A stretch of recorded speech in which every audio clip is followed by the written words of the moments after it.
ಅನಘಾ ವಾಸ್ತು ವೀಕ್ಷಕರಿಗೆ ಮಹೇಶ್ ಕುಮಾರ್ ಮಾಡುವ ನಮಸ್ಕಾರಗಳು. ಇವತ್ತು ಗುರುಗಳ ಹತ್ರ ಒಂದು ತುಂಬಾ ಮುಖ್ಯವಾದ ವಿಚಾರವನ್ನ ಡಿಸ್ಕಷನ್ ಮಾಡೋಣ. ಅದು ಏನಂದ್ರೆ ಬಾಗಿಲುಗಳ ಬಗ್ಗೆ ಸಾಕಷ್ಟು ಜನ ಸಾಕಷ್ಟು ರೀತಿಯಲ್ಲಿ ಹೇಳ್ತಾರೆ. ನಕ್ಷತ್ರಕ್ಕೊಂದು ಬಾಗಿಲಂತಾರೆ, ರಾಶಿಗೊಂದು ಬಾಗಿಲಂತಾರೆ. ಹಾಗಾದ್ರೆ ಬಾಗಿಲು ಯಾವುದು ಶ್ರೇಷ್ಠ, ಯಾಕೆ ಶ್ರೇಷ್ಠ, ಆ ವಿಚಾರದ ಬಗ್ಗೆ ಡಿಸ್ಕಷನ್ ಮಾಡಕ್ ಹೋದಾಗ ನಮ್ಮ ಗುರುಗಳ ಕಾನ್ಸೆಪ್ಟ್ ಏನು ಅಂತಂದ್ರೆ ಅದು ಹೆಸರಿಗೆ ತಕ್ಕಂತ ಬಾಗಿಲು ಅಂತೇಳಿ. ಆ ಹೆಸರಿಗೆ ತಕ್ಕ ಬಾಗಿಲು ಯಾಕೆ ಕೆಲಸ ಮಾಡುತ್ತೆ, ಹೇಗೆ ಕೆಲಸ ಮಾಡುತ್ತೆ, ಅದೆಲ್ಲವನ್ನ ಗುರುಗಳಲ್ಲಿಗೆ ತಿಳ್ಕೊಂಡು ಆ ಬಾಗಿಲನ್ನ ಹೇಗೆ ಸೆಟ್ ಮಾಡ್ತೀವಿ ಅನ್ನೋದು ಒಂದು ಡೆಮೋವನ್ನ ಕೊಟ್ಟು ನಿಮ್ಗೆ ತಿಳಿಸ್ಕೊಡ್ತೀವಿ. ಓಂ ಅನಘಾಯ ನಮಃ. ಈ ವಿಡಿಯೋವನ್ನ ಸ್ಕಿಪ್ ಮಾಡದೆ ಪೂರ್ತಿಯಾಗಿ ನೋಡಿ. ಗುರುಗಳೇ ನಮಸ್ಕಾರ. ನಮಸ್ತೆ. ಈ ಹೆಸರಿಗೆ ತಕ್ಕ ಬಾಗಿಲು ಅಂತ ಬಂದಾಗ ಆ ಹೆಸರಿಗೆ ತಕ್ಕ ಬಾಗಿಲು ಹೇಗೆ ಕೆಲಸ ಮಾಡುತ್ತೆ ಇದನ್ನ ಸ್ವಲ್ಪ ತಿಳಿಸ್ಕೊಡಿ. ಕೆಲಸ ಹೇಗ್ ಮಾಡುತ್ತೆ ಅಂತ ಅಲ್ವಾ? ಹೌದು.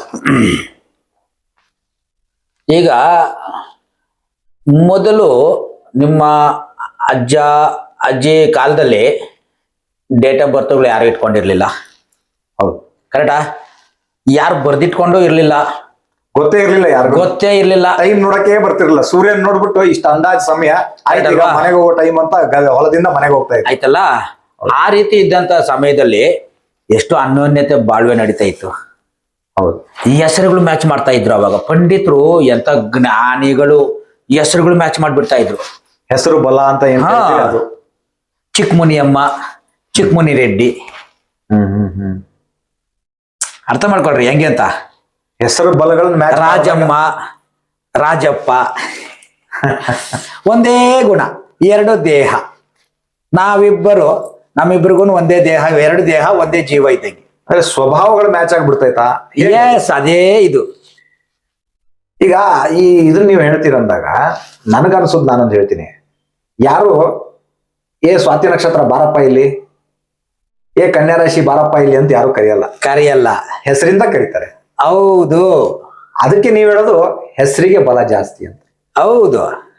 ಆ ವಿಚಾರವಾಗಿನೇ ನಿಮ್ಗೆ ಈ ಪಾಯಿಂಟ್, ಈ ವಿಚಾರ ನಿಮ್ಗೆ ತಿಳಿಸ್ಕೊಡ್ತಾರೆ. ಹೌದು. ಯಾಕಂದ್ರೆ ಆ ಹೆಸರಿನ ಬಲಗಳು ಏಕ ಸ್ವಭಾವದಲ್ಲಿ ಇರ್ತವೆ, ದ್ವಿ ಸ್ವಭಾವದಲ್ಲಿ ಇರ್ತವೆ ಅಂತ. ಈಗ ನಾವು ಒಂದು ವಿಚಾರಕ್ಕೆ ಬರ್ತೀನಿ ನೋಡಿ. ಇದು ದಕ್ಷಿಣ, ಇದು ಉತ್ತರ, ಪಶ್ಚಿಮ, ಪೂರ್ವ. ಇದೆಲ್ಲ ಇದು ನೋಡಿ, ಮಧ್ಯದಲ್ಲಿ ಬರೋದೆಲ್ಲ ಏಕ ಸ್ವಭಾವಗಳು, ಕಾರ್ನರ್ ಅಲ್ಲಿ ಬರೋದೆಲ್ಲ ದ್ವಿಸ್ವಭಾವ ಅಂತ. ಅಂದ್ರೆ ಅರ್ಥ ಏನು? ಏಕ ದ್ವಿ ಹೆಂಗೆ ಅಂತಂದ್ರೆ, ಈಗ ಇದಕ್ಕೆ ಕನ್ನಡದ ಕಾಗುಣಿತವನ್ನ ನಾವು ಇದಕ್ಕೆ ಇದು ಮಾಡಿದ್ವಿ. ತೆಲುಗು ಬೇಡ, ಕನ್ನಡ ಬರ್ತೀನಿ. ಕನ್ನಡದ ಕಾಗುಣಿತ ಎಲ್ಲಿಂದ ಸ್ಟಾರ್ಟ್ ಆಗುತ್ತೆ? ಆಯಿಂದ. ಇದು ಆಯಿಂದ, ಆಯಿಂದ ಅಮ್ಮಹ ಸ್ವರಗಳು. ಓಕೆನಾ? ನೆಕ್ಸ್ಟ್ ಯಾವುದು? ಕಕ್ಕ, ಗಗನ, ಕ ಕ ಕ ಗ ಗ. ಓಕೆ, ಗ ಗ, ರೈಟ್. ನೆಕ್ಸ್ಟ್ ಚ ಚ ಜ ಜ, ಚ ಜ, ರೈಟ್. ನೆಕ್ಸ್ಟ್ ಟ ಟ ಡ ಡ, ರೈಟ್. ನಾ, ಓಕೆ. ತ ತ ದ ನ, ತ ತ ದ ದ ನ, ರೈಟ್. ನೆಕ್ಸ್ಟ್ ಪ ಪ ಬ ಬ ಮ, ಪ ಬ ಮ, ರೈಟ್. ನೆಕ್ಸ್ಟ್ ಯಾರ ಲಾವ, ಯಾರ ಲಾವ. ನೆಕ್ಸ್ಟ್ ಶ ಸ ಸ ಹ, ಶೇಷ ಶ. ಓಕೆ, ಶೇಷ ಸಹ. ಓಕೆ. ಈ ರೀತಿಯ ಕನ್ನಡದ ಕಾಗುಣಿತ ನೋಡಿ. ಇವೆಲ್ಲರೂ ಶೇಷ ಸಹ, ಅದ್ ಬಂದು ದ್ವಿಸ್ವಭಾವ. ಕಾಗ ಇವೆಲ್ಲ ದ್ವಿಸ್ವಭಾವ. ಟಾಡಾನ, ಪಾಬಾಮ ಇವೆಲ್ಲ ದ್ವಿಸ್ವಭಾವ. ಆಯಿಂದ ಅಮ್ಮಹ ಏಕ ಸ್ವಭಾವ. ಚಾಜ ಇವೆಲ್ಲ ಸ್ವಲ್ಪ ಏಕ ಸ್ವಭಾವದಲ್ಲೇ ಸ್ವಲ್ಪ ಹೆಸರುಗಳನ್ನ ಕರೆಕ್ಟ್ ಆಗ್ತದೆ. ಈ ಏಕ ಸ್ವಭಾವ ಅಂದ್ರೆ ಏನು? ದ್ವಿಸ್ವಭಾವ. ಇದು ಏಕ ಸ್ವಭಾವಕ್ಕೆ ಏಕ ಸ್ವಭಾವನೆ ಮ್ಯಾಚಿಂಗು ಅಂತ. 5ನೇ ಮನೆ ಅಂತ ಕರಿತೀವಿ, ಸುಖ ಸ್ಥಾನಗಳು. 3ನೇ ಮನೆ ನೋಡಿ, ಇದು ಇಲ್ಲಿಂದ ಸ್ಟಾರ್ಟ್ ಆಗುತ್ತೆ. ಸ್ಟಾರ್ಟ್ ಆದಾಗ ಇದಕ್ಕೆ 3ನೇ ಮನೆ ಯಾವುದು? ಚಾಚಾ ಜಾಜ. 3ನೇ ಮನೆ ಕಮ್ಯುನಿಕೇಶನ್. ಹೇಳಿದ್ದು ಕೇಳ್ತಾರೆ ಇವ್ರು ಅಂತ, ಅಷ್ಟು ಅನ್ಯೋನ್ಯತೆ. ಇವ್ರಿಗೆ ಮ್ಯಾಚಿಂಗ್ ಆಗುತ್ತೆ. ಹೌದು. ಮತ್ತೆ ಇವ್ರಿಗೆ ಸುಖ ಸ್ಥಾನ 5ನೇ ಮನೆ. ಮತ್ತೆ ಇವ್ರಿಗೆ 7ನೇ ಮನೆ. ಏನು ಮಾಡಲ್ಲ ನಾನು, ನನ್ನ ಪಾರ್ಟ್ನರ್ ಹೇಳ್ದೆ ಫೈನಲ್ಲು. ಅದೇ ಇವ್ರಿಗೆ ನೋಡಿ, ಆಯಿಂದ ಇವ್ರಿಗೆ ಎರಡನೇ ಮನೆ ಧನಸ್ಥಾನ. ಹೌದಾ? ಆದ್ರೆ ಇವ್ರಿಗೆ ಇದು 12ನೇ ಮನೆ ಆಗಿದೆ, 8ನೇ ಮನೆ ಆಗ್ಬಿಡ್ತದೆ. ಕಿತ್ತಾಡ್ತಾರೆ. ಹೌದು. ಒನ್ ವೇ ಲವ್ ಅಂತ ಕರಿತೀವಿ. ಇದಾದ್ರೆ ಏಕ ಸ್ವಭಾವ ಆದ್ರೆ ಟೂ ವೇ ಅಂದ್ರೆ ಕೊಟ್ಟು ತಗೊಳ್ಳೋದು. ಹೌದು, ಗಿವ್ ಅಂಡ್ ಟೇಕ್ ಚೆನ್ನಾಗಿರ್ತದೆ. ಸಂವಹನ ಇರುತ್ತೆ, ಹೌದು, ಇಲ್ಲಿ ಸಂವಹನ ಇರೋದಿಲ್ಲ. ಹೌದು, ಒಂದೇ ಕಡೆನೆ ಈಗೋ ಜಾಸ್ತಿ ಆಗ್ಬಿಡುತ್ತೆ. ಹಾಗಾಗಿ ಏಕ ಸ್ವಭಾವದಲ್ಲಿ ಈಗೋ ಜಾಸ್ತಿ. ಹೌದು, ದ್ವಿ ಸ್ವಭಾವದಲ್ಲಿ ಎರಡಕ್ಕೂ ಬಗ್ತಾರೆ. ಹೌದು, ಅವರು ಹೆಂಗಂದ್ರೆ ಹಂಗೆ ತೇವ ಇರೋ ಜಾಗ ಬೀಜ ಹಾಕೋರು, ದ್ವಿ ಸ್ವಭಾವದಲ್ಲಿ ಇರೋರು ತೇವ ಆಗಿರೋ ಜಾಗದಲ್ಲಿ ಬೀಜ, ಅವರು ಬೆನಿಫಿಟ್ ತಗೊಳ್ಳೋರು ಅಂತ. ಇಲ್ಲಿ ಕಾಕ ಗಾಗ ಇವ್ರಿಗೆ ಸುಖ ಯಾವುದು? ಬಾಬಾ ಮಾಮ, ರೈಟ್? ಇವ್ರಿಗೆ ಯಾವುದು? ಶೇಷ ಸಾಹ, ಇವ್ರ ಪಾರ್ಟ್ನರ್ ಆಗಿರ್ತಾರೆ. ಟಾಡಾನ ಯಾರು ಹೆಸರುಗಳು ಇಟ್ಕೊಳ್ಳೋಕೆ ಯಾವ್ದು ಬರ್ತಾ ಇಲ್ಲ. ಬಂದ್ರೆ ಇಟ್ಕೋಬಹುದು. ಬಟ್ ಕಾಗ ಇವ್ರಿಗೆ ಸುಖ, ಮತ್ತೆ ಇವ್ರಿಗೆ ಶೇಷ ಸಾಹ. ಈ ಅಕ್ಷರಗಳು ಇವ್ರಿಬ್ರಿಗೆ ಅತಿ ಪ್ರೀತಿಯನ್ನ ಕೊಡುತ್ತೆ. ನಮ್ಮ ಟೈಮ್ ಏರುಪೇರಾದ್ರೂನು, ಒಬ್ರಿಗೊಬ್ರು ಏರುಪೇರಾದ್ರೂನು ಟೈಮು, ಆದ್ರೆ ಹೆಸರು ಏನಾಗುತ್ತೆ ಅಂದ್ರೆ ತನ್ನ ಒಂದು ನೋಡಿ, ಇವಾಗ ನಿಮ್ಗೆ ಟೆನ್ಷನ್ ಆಗಿರುತ್ತೆ, ನಿಮ್ಮ ಮನೆಯವ್ರು ಯಾವ್ದೋ ಒಂದು ಹೆಸರು ದ್ವಿಸ್ವಭಾವದಲ್ಲಿ ಇರ್ತದೆ. ಅವಾಗ ಏನಾಗುತ್ತೆ ಅಂದ್ರೆ ಅವರು ಏನಾದ್ರು ಒಂದು ಸಾಂತ್ವನವನ್ನ ಹೇಳ್ತಾರೆ ನೋಡಿ, ಅದ್ ನೀವು ಅಕ್ಸೆಪ್ಟ್ ಮಾಡ್ತೀರಾ, ಶಾಂತವಾಗಿರ್ತೀರಿ. ಅದೇ ದ್ವಿಸ್ವಭಾವದಲ್ಲಿ ನೀವಿದ್ದು ಏಕ ಸ್ವಭಾವದಲ್ಲಿ ನಿಮ್ಮ ಮನೆಯವರಿದ್ರೆ, ನಿಮ್ಮ ಮಿಸಸ್ ಇದ್ರೆ ಬೇರೆ ರೀತಿ ಕಮ್ಯುನಿಕೇಶನ್ ಡಿಸ್ಟರ್ಬೆನ್ಸ್. ನನ್ನ ಟೆನ್ಷನ್ ನನಗೆ, ನಿಂದೇನಿಲ್ಲ ಟೂಟ್ ಅಂತ ಹೇಳ್ಬಿಟ್ಟು ನಿಮ್ಗೆ ಜಾಸ್ತಿ ಅವ್ರ ಮೇಲೆ ರೇಗ ಆಗ್ಬಿಡ್ತೀರಾ. ಅದು ಏಕ ಸ್ವಭಾವದಲ್ಲಿದ್ದಾಗ ಅಕ್ಸೆಪ್ಟ್ ಮಾಡೋದು ಸ್ವಲ್ಪ ಕಷ್ಟ. ದ್ವಿ ಮತ್ತೆ ಏಕ, ದ್ವಿಸ್ವಭಾವ ಏಕ ಸ್ವಭಾವ, ದ್ವಿಸ್ವಭಾವದಲ್ಲಿ ಇರಬೇಕು, ಏಕ ಸ್ವಭಾವದಲ್ಲಿ ಇರಬೇಕು. ಅವ್ರವ್ರಿಗೆ ಮ್ಯಾಚಿಂಗ್ ಚೆನ್ನಾಗುತ್ತೆ, ಸೂಪರ್ ಆಗಿರ್ತದೆ. ಅದಕ್ಕೆ ಅದೇ ಈಗ ಇಲ್ಲಿ ಪಶ್ಚಿಮಕ್ಕೂ ದಕ್ಷಿಣಕ್ಕೂ ಅನ್ಕೊಂಡು, ಈಗ ಚ ಚ ಜ ಜಯ, ಇಲ್ಲಿ ಜ ಅಕ್ಷರದವರೆಗೂ ಇಲ್ಲಿ ನ ಅಕ್ಷರದವರೆಗೂ ಮ್ಯಾಚಿಂಗ್ ಆಗ್ಬಿಡುತ್ತಾ? ಇವರು ಅತಿ ಬುದ್ಧಿವಂತರು, ಸೋಂಬೇರಿಗಳ್ತನ ಅಂತ ಕಷ್ಟಪಡಲ್ಲ ಇವರು. ಮೇಲ್ಮೇಲೆ ಕೆಲಸ ಮಾಡೋರು, ಹಾರ್ಡ್ ವರ್ಕ್ ಇಲ್ಲ, ಮೈಗಳ್ರು ಅಂದ್ರೆ ಟೆಕ್ನಿಕ್ ಆಗಿ ಕೆಲಸ ಮಾಡೋರು ಅಂತ, ಟೆಕ್ನಿಷಿಯನ್ಸ್ ಅಂತ. ಬ್ಯಾಂಕ್ ಕೆಲಸಗಳು ಮಾಡ್ತಾರೆ, ತೆಗೆಸ್ಕೊಳ್ಳೋರು, ಓನರ್ ತರ ಮಾಡಿಸ್ಕೊಂಡು ಟೆಕ್ನಿಕ್ ಕೆಲಸ ಮಾಡೋರು. ಹಾರ್ಡ್ ವರ್ಕ್ಗೆ ಅವ್ರಿಗೆ ಸ್ವಲ್ಪ ಕಷ್ಟ, ಟೆಕ್ನಿಕ್ ಆಗಿ ಕೆಲಸ, ಟೆಕ್ನಿಷಿಯನ್ಸ್ ಅಂತ ಕರಿತೀವಿ. ಇವರು ಡಾಮಿನೇಟರ್ಸ್, ನಂದೇ ಆಗ್ಬೇಕು, ಹೌದು ನಾನು ಹೇಳಿದ್ದೆ, ಹೌದು, ನಾನು ಯಾರಿಗೂ ಕೊಡಲ್ಲ ಈ ಹೆಸರು, ಜಾಕ್ಷರ ಯಾರು ಕೊಡಲ್ಲ. ಫ್ಯಾಮಿಲಿ ಇಶ್ಯೂಸ್ ಜಾಸ್ತಿ ಬರ್ತಾ ಇದೆ. ಯಾರಲ್ಲವ ಇವ್ರು ಮಾತ್ರ ಇನ್ನೊಬ್ಬರಿಗೆ ನಂದು ಪ್ರಾಬ್ಲಮ್ ಆದ್ರೂ ಪರವಾಗಿಲ್ಲ, ನೀನು ಸಾಲ್ವ್ ಮಾಡ್ಕೊ, ನಾನು ಸಪೋರ್ಟ್ ಮಾಡ್ತೀನಿ, ನಂದು ಹೆಂಗಾರ ಇಲ್ಲಿ ಬಿಡಿ, ನೀನ್ ಚೆನ್ನಾಗಿರು, ಯಾರಲ್ಲವ ರೈಟ್? ಇನ್ನೊಬ್ಬರಿಗೆ ಒಳ್ಳೇದ್ ಮಾಡಕ್ಕೆ ಸೇವೆ ಮಾಡೋರು, ಸರ್ವಿಸ್ ಕೊಡೋರು ಅಂತ. ಆದ್ರೆ ಅಮ್ಮಹ ಇದೆ ನೋಡಿ, ಆ ಇಂದ ಅಮ್ಮಹ ಅಕ್ಷರಗಳು ಯಾರ ತಂಟೆಗೆ ಹೋಗಲ್ಲ, ಹೋದ್ರೆ ಬಿಡಲ್ಲ. ನನ್ನ ತಂಟೆಗೆ ಬಂದ ನೀನ್ ಅಷ್ಟೇ, ಆ ಲೆವೆಲ್ ಅಲ್ಲಿ ಮೇಂಟೈನ್ ಮಾಡ್ತಾರೆ. ಹಾಗಾಗಿ ನಾವೇನ್ ಮಾಡ್ತೀವಿ, ಆಯಿಂದ ಅಮ್ಮಹ ಸ್ವಲ್ಪ ಕಡಿಮೆನೆ ಕೊಡೋದು ನಾನು. ಆದ್ರೆ ಚ ಜ ಜ ಜ ಯಾರಿಗೂ ಕೊಡಲ್ಲ, ಜ ಯಾರಿಗೂ ಕೊಡೋದೇ ಇಲ್ಲ, ಚ ಸ್ವಲ್ಪ ಪರವಾಗಿಲ್ಲ. ಅಂದ್ರೆ ಈ ಅಕ್ಷರಗಳ ಇದನ್ನೇ ಆತರನ, ಅಂದ್ರೆ ಅದು ಕರೆದು ಅದ್ರ ಎಫೆಕ್ಟ್ ಅವ್ರಿಗೆ ಬಿದ್ದು ಆ ಫ್ಯಾಮಿಲಿಯಲ್ಲಿ ವ್ಯತ್ಯಾಸ ಆಗ್ಬೋದು 100%. ಯಾಕಂದ್ರೆ ಯಾರಿಗೂ ಬಗ್ದೇ ಇರೋ ಅಕ್ಷರಗಳು. ಅದ್ರೆ ಇವ್ರು ಓವರ್ ಡಾಮಿನೇಷನ್ ಇಂದ ಹಾಳು ಮಾಡ್ಕೋತಾರ. ಹೌದು ಹೌದು, ಯಾಕಂದ್ರೆ ನನ್ನಿಂದಲೇ ಎಲ್ಲ. ಓಕೆ, ಅಂತ ಒಂದು ಸಂದರ್ಭಗಳು ಜಾಸ್ತಿ ಈ ಒಂದು ಹೆಸರುಗಳು ಬರ್ತದೆ. ಬೇರೆಯವ್ರದ್ದು ಏನು ಸಲಹೆನೆ ತಗೊಳಲ್ಲ ತಗೊಳಲ್ಲ, ಇವರು ತಗೊಳಲ್ಲ, ಆಯಿಂದ ಅಮ್ಮಹ ತಗೊಳಲ್ಲ, ಏಕ ಸ್ವಭಾವ ಅಲ್ಲ. ಆದ್ರೆ ತಾದಾನ ಇದೆ ನೋಡಿ, ಎಲ್ಲ ತಗೊಂತಾರೆ, ನಂದೇ ಮಾಡ್ತಾರೆ. ಆದ್ರೆ ಅವ್ರ ಇಷ್ಟ ಪ್ರಕಾರವಾಗೇ ಮಾಡೋದು. ಕೇಳೋದ್ ಮಾತ್ರ ಎಲ್ಲರದು ಕೇಳ್ತಾರೆ. ಇಂತ ಒಂದು ಹೆಸರುಗಳು. ನೆಕ್ಸ್ಟ್ ಪಾಬಾಮ ಇದೆ ನೋಡಿ, ಇವರು ಕುಂತಲ್ಲೇ ದೇಶ ನೋಡ್ತಾರೆ, ಬೇರೆ ಬೇರೆ ದೇಶಗಳು ನೋಡೋರು. ವಾಯುತತ್ವ, ಇದು ಅಗ್ನಿ ತತ್ವ. ವಾಯುಗೆ ಅಗ್ನಿ ತುಂಬಾ ಕ್ಲೋಸ್ ಫ್ರೆಂಡ್ಸ್, ಲವರ್ಸ್ ಅಂತ ಕರಿತೀವಿ.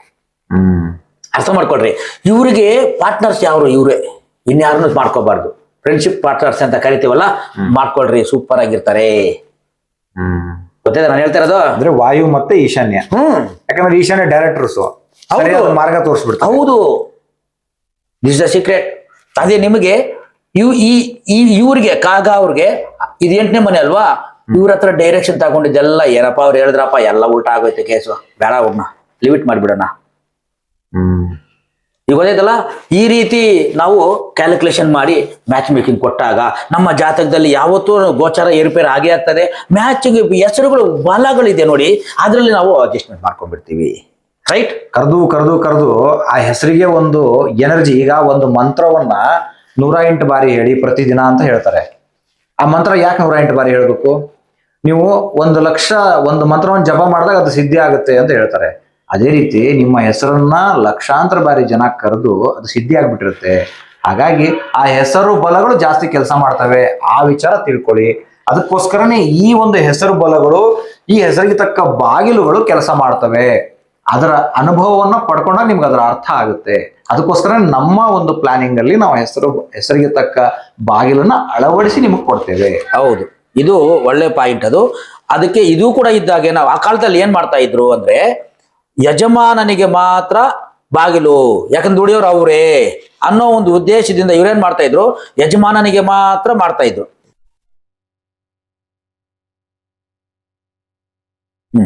ರೈಟ್. ಈಗ ನೋಡಿ, ಇಲ್ಲೊಂದು ಕಾನ್ಸೆಪ್ಟ್ ಇದೆ. ಏನ್ ಕಾನ್ಸೆಪ್ಟ್ ಅಂದ್ರೆ, ನೀವೇನೋ ಕೊಟ್ಟಿದ್ರಿ ಅಮೋಘ, ಇದು ಹೆಸರುಗಳು ಸರ್. ಈಗ ನಮ್ಗೊಂದು ಏನು ಪ್ಲಾನ್ ಬಂತಲ್ವಾ, ಆ ಮನೆಯಲ್ಲಿ ಇರ್ತಕ್ಕಂಥವ್ರ ಹೆಸರುಗಳು ಅಮೋಘ, ಸ್ವಾತಿ, ಕೃಷ್ಣ, ಪವನ ಮತ್ತು ದರ್ಶನ. ಓಕೆ, ಈ ಹೆಸರುಗಳಿಗೆ ಬಾಗಿಲನ್ನ ಹೇಗೆ ಸೆಟ್ ಮಾಡ್ತೀವಿ ಅಂತ ಡೆಮೋ ಕೊಟ್ಬಿಡೋಣ. ಆ ಕಾಲದಲ್ಲಿ ಹೆಂಗಿತ್ತು ಅನ್ನೋದೊಂದು ಕಾನ್ಸೆಪ್ಟ್ ತಗೊಳ್ಳೋಣ. ಮನೆಗೆ ಯಜಮಾನನಿಗೆ ಮಾತ್ರ ಬಾಗಿಲು ಸೆಟ್ ಮಾಡ್ತಾ ಇದ್ರು. ಈ ಕಾನ್ಸೆಪ್ಟ್ ಇವಾಗ್ಲೂ ಮಾಡ್ತಾವ್ರೆ, ಆದ್ರೆ ಅದು ಯಾರಿಗೂ, ಈ ಸೀಕ್ರೆಟ್ ಯಾರಿಗೂ ರಿವೀಲ್ ಮಾಡ್ತಾ ಇಲ್ಲ. ಇದು ಸತ್ಯ ಇದು.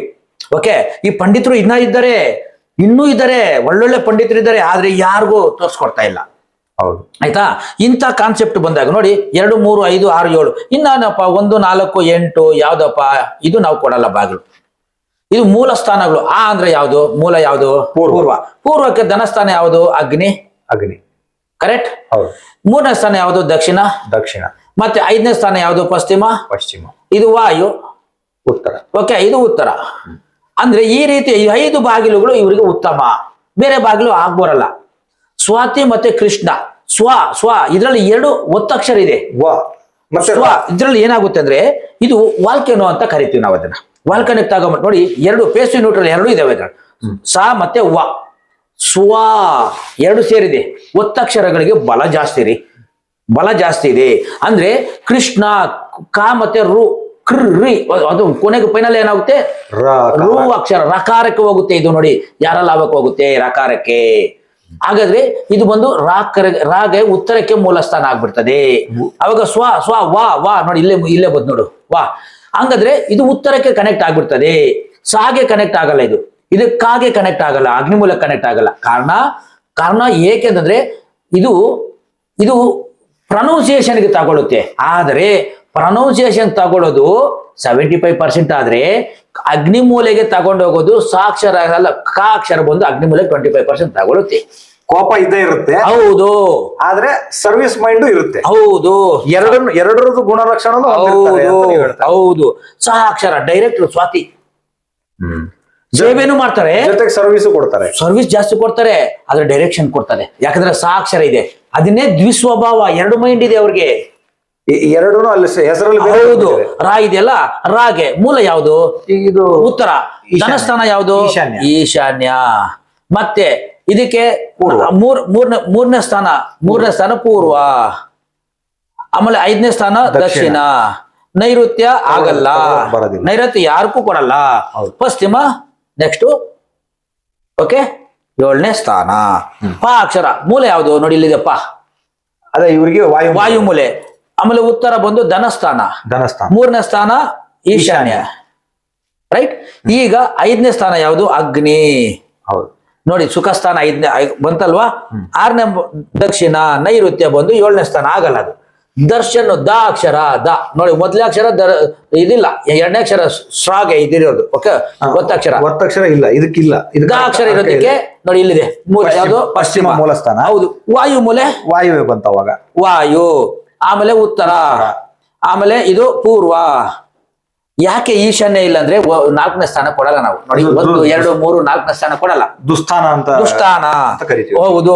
ಯಾಕೆಂದ್ರೆ 4 ಬಂದು ಹೊರಗಡೆ ಇದ್ರೇನೆ ಅವ್ರಿಗೆ ಇದು, ಇಲ್ಲಂದ್ರೆ ಮನೆಗೆ ಬಂದ್ರೆ ಆರೋಗ್ಯ ಸ್ವಲ್ಪ ಎಡವಟ್ಟು ಕೊಡ್ತದೆ. ರೈಟ್. ಸೊ ಹಾಗಾಗಿ ಮಾನಸಿಕವಾಗಿ ಸ್ವಲ್ಪ ವೀಕ್ ಆಗ್ತಾರೆ ಅಂತ. ರೈಟ್. ಪೂರ್ವ. ಆಮೇಲೆ 6ನೇ ಸ್ಥಾನ ಬಂದು ಅಗ್ನಿ. ಇದು ದಕ್ಷಿಣ. 7ನೇ ಸ್ಥಾನ. ಈ ರೀತಿಯ ಒಂದು ಮನೆಗಳನ್ನ ನಾವು ಚಾರ್ಟ್ ಮಾಡಿ ನೋಡಿದಾಗ ಅತಿ ಹೆಚ್ಚು 1, 2, 3, 4, 5 ಜನಕ್ಕೂ ಅಟ್ಲೀಸ್ಟ್ 4 ಜನಕ್ಕೆ ಮ್ಯಾಚ್ ಆಗ್ಬೇಕು. ಯಾವ್ದಾದ್ರು ಇದೆಯಾ, ಯಾವ್ದು ಮ್ಯಾಚ್ ಆಗುತ್ತಾ ಅನ್ನೋದನ್ನ ನಾವು ಗಮನಿಸ್ಕೊಂಡು ಆ ಬಾಗಿಲನ್ನ ಸೆಟ್ ಮಾಡೋದು. ಹೌದು, ಯಾವ್ದಾಗುತ್ತೆ ಅಂತ ನಾವು ನೋಡಕ್ ಹೋದಾಗ ಅಗ್ನಿ ಅಗ್ನಿ ಅಂತ ಇದೆ ನೋಡಿ. ಇದೇಕಾಗುತ್ತೆ ಅಂದ್ರೆ ಅಗ್ನಿ ಅಗ್ನಿ ಅಗ್ನಿ ಅಂತ ಬಂದಾಗ 3 ಜನಕ್ಕೆ ಮಾತ್ರ ಅಗ್ನಿಮೂಲೆ ಆಗುತ್ತೆ. ಹೌದು. ನೆಕ್ಸ್ಟ್ ತಗೊಳ್ಳೋಣ, ದಕ್ಷಿಣ ಅಂತ ಬಂದಿದೆ, ಇದ್ರಲ್ಲೂ ದಕ್ಷಿಣ ಬಂದಿದೆ, ಇದ್ರಲ್ಲೂ ದಕ್ಷಿಣ ಬಂದಿದೆ, ಮತ್ತೆ ಇದ್ರಲ್ಲೂ ದಕ್ಷಿಣ ಬಂದಿದೆ, ಇದ್ರಲ್ಲೂ ಬಂದಿದೆ. ಅಂದ್ರೆ ಇವ್ರಿಗೆ ಕಂಪಲ್ಸರಿ ಒಂದು ಬಾಗಿಲು ಬೇಕು. ಯಾವುದು? ದಕ್ಷಿಣ ಅಗ್ನಿ. ಕಂಪಲ್ಸರಿ ಎಲ್ಲರಿಗೂ ಆಗ್ಬರಬೇಕಾಗಿರೋದು ದಕ್ಷಿಣ. ಎಲ್ಲರಿಗೂ ಆಗಿ ಬರುತ್ತೆ. ನೀವು ಎಲ್ಲರ ಬಾಗಿಲು ಇಟ್ಕೊಳ್ರಿ, ಮೇನ್ ದಕ್ಷಿಣ ಬಾಗಿಲು ಒಂದು ಬೇಕೇ ಬೇಕು. ಇದಕ್ಕೆ ಡಿಗ್ರಿ ಕಂಪಲ್ಸರಿ ಇದ್ರೆ ಮಾತ್ರ ನಾನು ದಕ್ಷಿಣ ಕೊಡ್ತೀನಿ. ನೋಡಿದ್ರಾ? ಇಂಥ ಮನೆಗಳಿಗೆ ಡಿಗ್ರಿ ಇದ್ರೆ ಮಾತ್ರನೇ. ಡಿಗ್ರಿ ಕ್ರಾಸ್ ಇದ್ದಾಗ ನಾನು ಸೂತ್ ಕೊಡಲ್ಲ. ಈ ದಕ್ಷಿಣ ಅಂದಾಗ ದಕ್ಷಿಣ ಅಗ್ನಿನೂ ಕೊಡಬಹುದಾ? ಇವಾಗ ನೋಡಿ, ಅಗ್ನಿ 1 2 3 ಅಂದ್ರೆ 1 2 3 ಜನಕ್ಕೆ ಆಗುತ್ತಲ್ಲ. ಬೈ ಚಾನ್ಸ್ ಡಿಗ್ರಿ ಒಂದು 10 15 ಡಿಗ್ರಿ ಕ್ರಾಸ್ ಇದ್ದಾಗ ಏನಾಗುತ್ತೆ ಅಂದ್ರೆ 6 ಭಾಗ ನೈಋತ್ಯದಿಂದ 6 ಭಾಗ ಬಿಟ್ಟು ಅಗ್ನಿಮೂಲೆ ಬಂದೇ ಬರುತ್ತೆ. ಅದೇ ದಕ್ಷಿಣ ಆಗುತ್ತೆ ಡಿಗ್ರಿ ಪ್ರಕಾರ. ಹೌದು. ಪ್ಲಸ್ ಇದ್ರೆ ಡಿಗ್ರಿ ಅದೇ ಅಗ್ನಿಮೂಲೆ ಅಂತ ನಾವು ಕೊಡ್ತೀವಲ್ಲ, 6 ಭಾಗ ಬಿಟ್ಟು 9ರಲ್ಲಿ 6 ಭಾಗ ಬಿಟ್ಟು ಅದೇ ಇವರಿಗೆ ದಕ್ಷಿಣವಾಗಿ ಕನ್ವರ್ಟ್ ಆಗುತ್ತೆ. ಈಗ ದಕ್ಷಿಣಕ್ಕೆ ಬಾಗಿಲು ಬಂತು ಅಂದಾಗ ಈಗ ಇವ್ರಿಗೆ ದಕ್ಷಿಣ ಬಂತು, ಡಿಗ್ರಿ ಚೆನ್ನಾಗಿದೆ ಅಂತಾನೆ ಅನ್ಕೋಣ. ನಾವು ದಕ್ಷಿಣಕ್ಕೆ ಬಾಗಿಲು ಕೊಟ್ರೆ ಉತ್ತರಕ್ಕೂ ಬಾಗಿಲು ಇರ್ಬೇಕು ಅನ್ನೋ ಕಂಪಲ್ಸರಿ. ಇದು ಕಂಪಲ್ಸರಿ. ಇದು ನೀವ್ ಹೇಳ್ತಾ ಇರೋ ಕಾನ್ಸೆಪ್ಟ್ ಕಂಪಲ್ಸರಿ. ಇದಕ್ಕೆ ಒಂದು ಏಕ ಸ್ವಭಾವದಲ್ಲಿ ಬಂತು ಬಾಗಿಲು, ಇವಾಗ ದ್ವಿಸ್ವಭಾವದಲ್ಲಿ ಒಂದು ಬಾಗಿಲು ಇರ್ಬೇಕು. ಅವಾಗ ಬ್ಯಾಲೆನ್ಸ್ ಆಗ್ಬಿಡುತ್ತೆ. ಹೌದು. ಯಾಕಂದ್ರೆ ಸೊಸೆ ಬಂತು ದ್ವಿಸ್ವಭಾವದಲ್ಲಿ ಏನ್ ಮಾಡ್ತೀರಾ? ಅವಾಗ ಬ್ಯಾಲೆನ್ಸ್ ಆಗಿ ಹೋಗುತ್ತೆ. ಕಂಪಲ್ಸರಿ ಮಾಡ್ಲೇಬೇಕು. ನೋಡಿ, ದಕ್ಷಿಣದಲ್ಲಿ ಬಾಗಿಲು ಬಂತು, ಇವಾಗ ಏನ್ ಮಾಡ್ಬೇಕು ಅಂದ್ರೆ ದಕ್ಷಿಣ ಆಗ್ಲಿ ಪಶ್ಚಿಮ ಆಗ್ಲಿ ಓಪನ್ ಇದ್ದಾಗ ಈಶಾನ್ಯ ಮೂಲೆ ಓಪನ್ ಇರ್ಬೇಕು. This the concept. ಈಗ ಯಾರ್ಯಾರಿಗಾಗ್ಬರುತ್ತೆ? ಇವ್ರಿಗೆ, ಮತ್ತೆ ಯಾರಿಗೆ? ಸ್ವಾತಿ ಮತ್ತೆ ಕೃಷ್ಣ ಮತ್ತೆ ಪವನ್ ಅವರಿಗೆ. ಓಕೆ, ಈ 3 ಜನಕ್ಕೂ ಈಶಾನ್ಯ ಆಗುತ್ತೆ. This is the concept. ಆವಾಗ ಉತ್ತರ ರೋಡ್ ಇದ್ರೆ ಉತ್ತರ ಈಶಾನ್ಯದಲ್ಲಿ ಇಟ್ಕೊಳ್ರಿ ಡೋರು, ಪೂರ್ವ ಇದ್ರೆ ಪೂರ್ವ ಈಶಾನ್ಯದಲ್ಲಿ ಡೋರ್ ಇಟ್ಕೊಳ್ರಿ. This the secret. ನೋಡಿದ್ರ? ಈ ರೀತಿಯ ಡೋರ್ಗಳನ್ನ ನಾವು ಸೆಟ್ಟಿಂಗ್ ಮಾಡ್ತೀವಿ. ಈಗ ಗೊತ್ತಾಯ್ತಾ ನಾನು ಹೇಳ್ತಾ ಇರೋದು ಹೆಂಗೆ ಅಂತ? ಅವಾಗ ಒಂದು ಏಕ ಸ್ವಭಾವ, ಒಂದು ದ್ವಿ ಸ್ವಭಾವ. ನಮ್ಗೆ ರೋಡ್ ಪೂರ್ವದಲ್ಲಿ ಇದೆ ಅಂತ ಇಟ್ಕೊಳ್ರಿ. ಇವಾಗ ಇದಕ್ಕೆ ನಾವೇನ್ ಮಾಡ್ತೀವಿ? ಪೂರ್ವ ಈಶಾನ್ಯದಲ್ಲಿ ನಾವು ಡೋರ್ ಅನ್ನ ಸೆಟ್ ಮಾಡ್ತೀವಿ, ಗೋಡೆಗೆ ಟಚ್ ಆಗೋ ತರ. ನಮ್ಗಿಲ್ಲ ಉತ್ತರ ರೋಡ್ ಇದೆ ಅಂತಂದ್ರೆ ನಾವು ಉತ್ತರ ಈಶಾನ್ಯದಲ್ಲಿ ಡೋರು ಗೋಡೆಗೆ ಟಚ್ ಆಗೋ ತರ ಮಾಡ್ತೀವಿ. ಇದಕ್ಕೆ ಬಲ ಕೊಡಿದೆ ಯಾವುದು? ಸೌತು. ಎಲ್ಲಾರ್ಗು ಸೌತು, ಲೈಫ್ ಲಾಂಗು ಚೆನ್ನಾಗಿರ್ತಾರೆ. This is the secret. ಜಾಸ್ತಿ 20 ಡಿಗ್ರಿ ಕ್ರಾಸ್ ಇದೆ, ನಾನು ಕೊಡುವುದಿಲ್ಲ ದಕ್ಷಿಣ. ಈಗ ಗೊತ್ತಾಯ್ತಾ ನಾನು ಹೇಳೋದು? ನಾವ್ ಏನೇ ಮಾಡಿ 8ರಿಂದ ಮ್ಯಾಕ್ಸಿಮಮ್ 8 ಡಿಗ್ರಿ ಎಲ್ಲ 10 ಡಿಗ್ರಿ ಕ್ರಾಸ್ ಇದ್ರೆ ಇದನ್ನ ತುಂಬಾ ಚೆನ್ನಾಗಿ ಅಳವಡಿಸಬಹುದು. ಎಲ್ಲರೂ ಕೋಆಪರೇಟ್ ಇರ್ತದೆ. ಆಮೇಲೆ ಒಬ್ಬೊಬ್ರು ಮನೆಯಲ್ಲಿ ಹೇಳ್ತದೆ, ಅಯ್ಯೋ ಯಜಮಾನ ಇದ್ದ, ತುಂಬಾ ಚೆನ್ನಾಗಿದ್ರು, ತುಂಬಾ ಚೆನ್ನಾಗಿ ಬದುಕಿದ್ರು, ಆದ್ರೆ ಅವ್ರ ಸಂಪತ್ತು ಅವ್ರ ಹಿಂದೆನೇ ಹೋಗ್ಬಿಡ್ತು, ಮಕ್ಕಳೆಲ್ಲ ಅನಾಥರಾಗ್ತಾ ಇದ್ದಾರೆ, ಎಲ್ಲ ಒಬ್ರಿಗೊಬ್ರು ಇಲ್ಲ, ಒಬ್ರಲ್ಲಿ ಒಬ್ರು ಇಲ್ಲ. ಕಾರಣ ಏನು? ಎಲ್ಲಂದ್ರೆ ಬಾಗ್ಲಿಡೋದು. ಈ ತರ ಇಟ್ಟಾಗ ಏನಾಗುತ್ತೆ? ನಮಗೆ ಎಲ್ಲಾ ರೀತಿಯಿಂದನೂ ತಂದೆ ತಾಯಿ ನಂತರ ಮಕ್ಕಳು ಕಮ್ಯುನಿಕೇಶನ್ ಎಲ್ಲರ ಕಡೆನೂ ಇರ್ತದೆ. ಅವ್ರದ್ದು ಹಂಗೆ ಫಾಲೋ ಮಾಡ್ಕೊಂಡು ಹೋಗ್ತಾರೆ. ಯಾರು ರೀತಿಯ ಡಿಸ್ಟೆನ್ಸ್ ಮೇಂಟೈನ್ ಮಾಡ್ಕೊಳ್ಳೋದು ಅಂದ್ರೆ ಅವ್ರ ಆಸ್ತಿನ ದಕ್ಸ್ಕೋತಾರೆ, ಹಂಚ್ಕೊಂಡು ತಿಂತಾರೆ. ರಿಲೇಶನ್ಶಿಪ್ ಚೆನ್ನಾಗಿರ್ತದೆ. ಮನೆ ಕೊಡೋದು ರಿಲೇಶನ್ಶಿಪ್. ಹೌದು. ದುಡ್ಡು ಕಾಸು ಕೊಡಲ್ಲ, ಮನೆ ಕೊಡೋದು ನೆಮ್ಮದಿ ಕೊಡ್ತದೆ. ಎಲ್ಲರೂ ಕೊಡ್ತಾರೆ. ಅಯ್ಯೋ ದುಡ್ಡು, ಒಬ್ರು ಯಾರೋ ಮೊನ್ನೆ ಯಾವ್ದೋ ಒಂದು ಬಂದಿತ್ತು, ಫ್ರಿಡ್ಜ್ ಈ ಕಡೆ ತಿರ್ಕೊಳ್ರಿ ಲಕ್ಷ್ಮಿ ಹೊರ್ದುಕೊಂಡು ಮನೆ ಒಳಗಡೆ ಬರ್ತದೆ. ಯಾವನೋ ಒಂದು ಪಾಪಿ ಹೇಳ್ದ. ಅರ್ಥ ಮಾಡ್ಕೊಳ್ರಿ. ಇನ್ನ ದರಿದ್ರ ವಾಸ್ತುದವ್ರು ಏನ್ ಮಾಡ್ತಾರೆ ಗೊತ್ತಾ? ಒಬ್ಬ ಬರ್ತಾನೆ, ನೋಡ್ತಾನೆ, ಮನೆ ಸೇಲ್ ಮಾಡು, ಇಲ್ಲಾಂದ್ರೆ ನಿಮ್ ಮನೇಲಿ ಹಿಂಗ ಆಗ್ಬಿಡ್ತದೆ, ಹಂಗಾಗ್ಬಿಡ್ತದೆ, ಮನೆ ಸೇಲ್ ಮಾಡು ಅಂತ ಹೇಳ್ತಾನೆ ಒಬ್ಬ ಪೆಕ್ರ. ಆದ್ರೆ ಅವರ ರಿಲೇಷನ್ ಒಬ್ರು ಬರ್ತಾರೆ, ನೀವು ಸೇಲ್ ಮಾಡ್ತೀರಂತೆ ಮನೆ, ಇವನೇ ಕೊಟ್ಟಿರ್ತಾನೆ ನಂಬರು. ಸುಮಾರು ಮನೆಗಳು ನಾನು ನೋಡಿದ್ದೀನಿ. ರಿಯಲ್ ಎಸ್ಟೇಟ್ ಬಿಸ್ನೆಸ್ ಮಾಡ್ಬಿಟ್ಟವ್ರೆ. ಆವಾಗ ಅವ್ರ ಕಣ್ಣಲ್ಲಿ ನೀರಾಕ್ತಾರೆ, ನಾನು ಇಷ್ಟು ಲಕ್ಷ ಕೊಟ್ಟು ನಾನು ಇನ್ನೂ ಲೋನ್ ಇದೆ. ಅವ್ರು ಹೇಳ್ತಾರೆ, ಲೋನ್ ಎಲ್ಲ ನಾನು ತೀರ್ಸ್ಕೊಂತೀನಿ, ಡಿಡಕ್ಟ್ ಮಾಡ್ಕೊಂಡು ನಿಮ್ ಬ್ಯಾಲೆನ್ಸ್ ಕೊಡ್ತೀನಿ, ಮನೆ ಮಾರ್ಕೊಂಡು ಹೋಗಿ ಅಂತಾರೆ. ಅವನೇ ತಗೊಂತ ಇರೋದು, ಅವ್ರ ಮಗನೇ ತಗೊಂತ ಇದ್ದಾನಂತೆ. ನನ್ ಫೋನ್ ಮಾಡಿ ಹೇಳ್ತಾವ್ರೆ. ಹಂಗಾರೆ ಅವ್ರು ಹೋಗ್ತಾ ಇರೋದು ಏನಕ್ಕೆ? ವಾಸ್ತು ನೋಡಕ್ಕಲ್ಲ, ಆ ಮನೆ ಮಾರ್ಸೋದಕ್ಕೆ. ಎಸ್, ಇಂಥದ್ದೆಲ್ಲ ನಡೀತಾ ಇದ್ದಾವೆ. ಇಂಥದ್ದೆಲ್ಲ ಮನೆ ಏನೋ ಮುರುಕರು ಇರ್ತಾರೆ. ನೀವು ಬುದ್ಧಿವಂತರಾದ್ರೆ ನಿಮ್ಮ ಮನೆ ಉರಿತದೆ. ನೀವು ದಡ್ಡರಾದ್ರೆ ಇಂಥವ್ರ ಕೈ ಕೊಟ್ಬಿಟ್ಟು ಮನೇನ ಕೊಟ್ಬಿಟ್ಟು ನೀವು ಮಠ ಸೇರ್ಕೋಬೇಕಾಗ್ತದೆ. ಹೌದು. ಹುಷಾರಾಗಿರ್ರಿ. ಮಠ ಬೇಕಾ ಮನೆ ಬೇಕಾ? ಹುಷಾರ್. ಓಕೆ, ಸುಮ್ನೆ ಕೂಗಾಡ್ಬಿಡೋದು ಮುಖ್ಯ ಅಲ್ಲ, ದಮ್ಮಿರ್ಬೇಕು ವಾಸ್ತು ಹೇಳಕ್ಕೂ. ಅರ್ಥ ಮಾಡ್ಕೊಡ್ರಿ. ಸುಮ್ಮನೆ ಜೋರಾಗಿ ಹೇಳ್ಬಿಟ್ರೆ ಯಾವನೇ ವಾಸ್ತು ಬರ್ಲಿ ಒಂದು ಜಾತಕ ಕೊಡಿ. ಅರ್ಥ ಮಾಡ್ಕೊಳ್ಳಿ, ಜಾತಕ ವೆರಿ ವೆರಿ ಇಂಪಾರ್ಟೆಂಟ್. ಗ್ರಹಗಳ ಬಗ್ಗೆ ಗೊತ್ತಿಲ್ವಾ? ಅಲ್ಲ, ಗ್ರಹಗಳನ್ನೇ ಉಲ್ಟಾ ಪಲ್ಟಾ ಹೇಳ್ತಾರೆ. ಹಾ, ಈಶಾನ್ಯದಲ್ಲಿ ಕೇತು ಗ್ರಹ ಇದ್ದಾನೆ, ವಾಯುಮೂಲೆಯಲ್ಲಿ ಚಂದ್ರ ಇದ್ದಾನೆ ಅಂತ ಹೇಳ್ತಾವನೆ. ಅದೇ ಈಗ ತಿಳುವಳಿಕೆನೆ ತಪ್ಪಾಗಿ ತಿಳ್ಕೊಂಡು ಜನರಿಗೂ ಮಿಸ್ಗೈಡ್ ಮಾಡೋದು. ಅಗ್ನಿ ಮೂಲೆಯಲ್ಲಿ ಚಂದ್ರ ಇರೋನು, ಶುಕ್ರ ಇರ್ತಾನೆ ಅಂತ. ಶುಕ್ರ ಇರೋದು ಪೂರ್ವ ಮಧ್ಯ ಭಾಗದಲ್ಲಿ. ಅವ್ರು ಏನು ಹೇಳ್ತಾರೆ, ಗ್ರಹಗಳ ಬಗ್ಗೆನೂ ಗೊತ್ತಿಲ್ಲದೆ ಇರೋನು ವಾಸ್ತು ಇಂಥವ್ರನ್ನ ಕರಿತಾ ಇದ್ದಾರೆ. ಇವ್ರಿನ್ನಂತ ದಡ್ರು ಜನಗಳು, ದಡ್ರಲ್ಲ ಅಮಾಯಕರು.